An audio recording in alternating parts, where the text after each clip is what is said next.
आज का दिन सिंपल लग रहा था बट शाम होते होते सब बदल गया था। सबसे पहले हम सुबह उठ गए जल्दी आज भी। Good morning.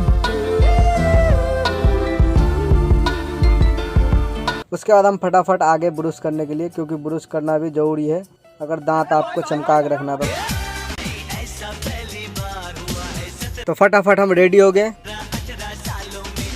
तो हमने फटाफट ब्रेकफास्ट किया, अपना नाश्ता। उसके बाद हम निकल गए अपने दुकान के लिए।